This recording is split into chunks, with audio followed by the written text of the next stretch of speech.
السلام علیکم ورحمۃ اللہ وبرکاتہ۔ صلاۃ والسلام علیک یا رسول اللہ وعلی آلک واصحابک یا حبیب اللہ۔ تو آج جس کتاب کا ہم نے مطالعہ شروع کرنا ہے اس کا نام ہے مردان عرب۔ جو ان کے مؤلف ہیں ان کا نام ہے عبدالستار حمدانی رحمۃ اللہ تعالی علیہ۔ آج کا جو ہمارا موضوع ہے کہ کیا اسلام تلوار کے زور سے پھیلا، تو اس کے بارے میں ہم جانیں گے۔ تو آئیے اپنی ویڈیو کو شروع کرتے ہیں۔ ہر دور میں دشمنان اسلام کی حقانیت کو مجروح کرنے کے لیے طرح طرح کے حربے استعمال کرتے ہیں، خصوصاً کفار و مشرکین اور یہود و نصارہ اسلام کی عالمگیر مقبولیت کے جس کا سبب اسلام کی حقانیت ہے، اس سے قطع نظر کر کے بنظر تعصب اور عنادن یہ پراپگنڈا کرتے ہیں کہ اسلام تلوار کے بلبوتے کی وجہ سے پھیلا ہے، اور معاذ اللہ یہ کہتے ہوئے بھی شرم اور حیا نہیں محسوس کرتے کہ حضور اقدس صلی اللہ تعالیٰ علیہ وسلم نے ایک ہاتھ میں قرآن اور دوسرے ہاتھ میں تلوار تھام کر اسلام کی نشر و اشاعت کی ہے۔ کذب اور دروغ گوئی پر مشتمل اپنے اس دعوے کے ثبوت میں حضور اقدس رحمت عالم صلی اللہ تعالیٰ علیہ وسلم کی حیات طیبہ میں واقع غزوات اور سرایا کی فہرست بطور دلیل پیش کرتے ہوئے اور ابو جہل، عتبہ بن ربیہ، امیہ بن خلف اور دیگر رؤسائے مشرکین عرب کے واقعات کا تذکرہ کرتے ہیں، لیکن حقیقت یہ ہے کہ اسلام اپنی حقانیت اور حضور اقدس کے اخلاق کریمہ، انسانیت پر مشتمل تعلیم، اعلیٰ اصول، تمدن اور دیگر بے شمار محاسن کی بنا پر لوگوں کے دلوں میں راسخ ہوا ہے۔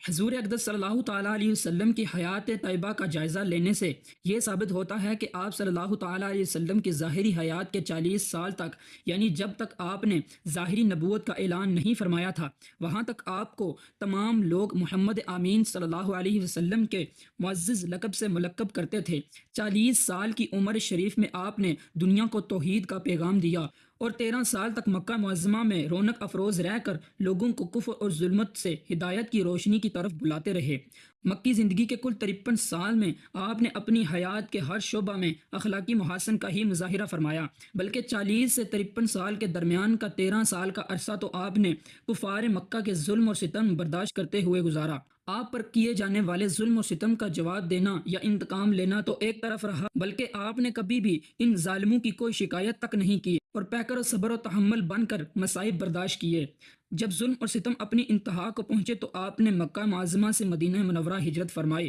مکہ معظمہ میں آپ نے بحیثیت مظلوم چھوڑا تھا۔ آپ کے خلاف ظالموں نے ایسا ماحول قائم کر دیا تھا کہ آپ کو رات کی اندھیری میں خفیہ طور پر نکلنا پڑا۔ پھر آپ مدینہ منورہ سقوط پذیر ہوئے اور 10 سال کے بعد پردہ فرمایا۔ اس حساب سے آپ کی عمر شریف 63 سال ہوئی، جس میں 53 سال مکی زندگی اور 10 سال مدنی زندگی۔ آیت جہاد مدینہ منورہ میں 2 ہجری میں نازل ہوئی۔ اس وقت حضور اقدس صلی اللہ تعالیٰ علیہ وسلم کی عمر شریف 55 سال تھی، اور آیت جہاد کے نازل ہونے کے 8 سال بعد آپ نے دنیا سے پردہ فرمایا۔ الحاصل جہاد اور قتال کی مدت صرف 8 سال رہی۔ اب آپ لوگ توجہ فرمائیں کہ جس ذات نے کل 63 سال کی ظاہری دنیاوی زندگی پائی، اس میں 55 سال کا عرصہ اس طرح گزارا کہ آپ پر ظلم اور ستم کیے گئے، اذیتیں، تکلیفیں، مصائب پہنچائے گئے، لیکن آپ نے اف تک نہ کیا۔ صبر و تحمل کرتے ہوئے دشمنوں کے آزار برداشت فرمائے، ظالموں کی بدگوئی کرنے کے بجائے انہیں دوائیں عطا فرمائی، یہاں تک کہ آپ اپنے ساتھیوں کو بھی صبر کی تلقین کرتے ہوئے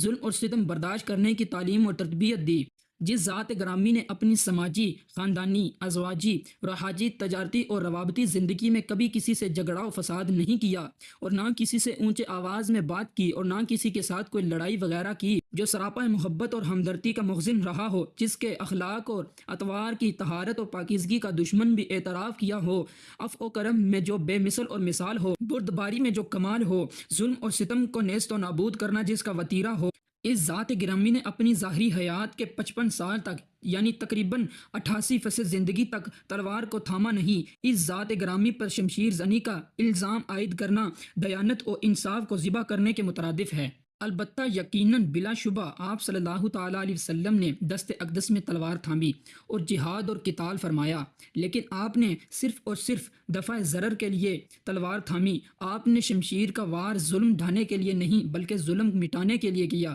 جس کا صحیح اندازہ آپ کی حیات طیبہ میں واقع غزوات کو بنظر عمق مطالعہ کرنے سے ہوگا کہ آپ نے کن حالات میں جہاد فرمایا، کن لوگوں کے سامنے جہاد فرمائے۔ ظالم جفاکشت گروہوں کے ظلم اور تشدد کے بڑھتے ہوئے سیلاب کی روک تھام کے لیے آپ نے جہاد کی اہنی دیوار قائم فرما دی، اور مظلوم و بے کس لوگوں کی نصرت اور حمایت کے لیے عدل و انصاف کا ماحول قائم فرما دیا۔ رحمت عالم صلی اللہ تعالیٰ علیہ وسلم پر شمشیر زنی میں غلو کرنے کا الزام عائد کرنے والے متعصب عناصر تاریخ دانی علم سیر اور گزشتہ واقعات کی معلومات سے انجان اور بے خبر ہیں، یا پھر انادن اور قصدن افطرا پردازی سے کام لیتے ہیں۔ ذرا غور فرمائیں کہ جس ذات گرامی کی ظاہری حیات کا تقریباً 88% حصہ گزر چکا ہو اور صرف 12% ظاہری حیات کا ایام باقی رہے ہوں، اور اس قلیل عرصہ میں جس ذات گرامی نے عالم دنیا کی فلاح و بہبود کے لیے اقوام یعنی احادیث کا عظیم ذخیرہ سرمایہ حیات اور نجات کی حیثیت سے عطا فرمانے کے لیے ہمہ وقت سخن اطراز ہو، اس کے علاوہ اپنی علمی زندگی سے انسانیت،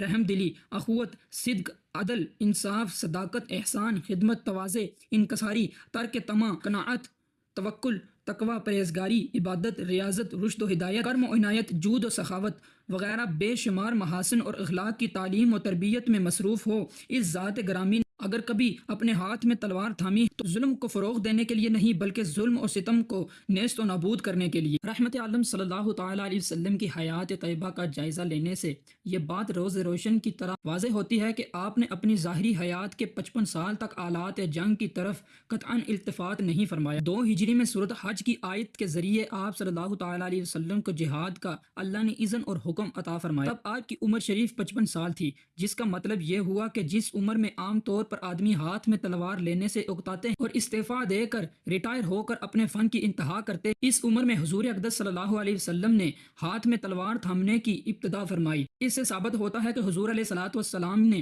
حالات کے پیش نظر تلوار کو تھاما اور جہاد اور قتال فرمایا، حالانکہ آپ نے ماضی میں کبھی بھی تلوار پر ہاتھ نہیں آزمایا اور نہ ہی آپ کو اس کا تجربہ اور ملکہ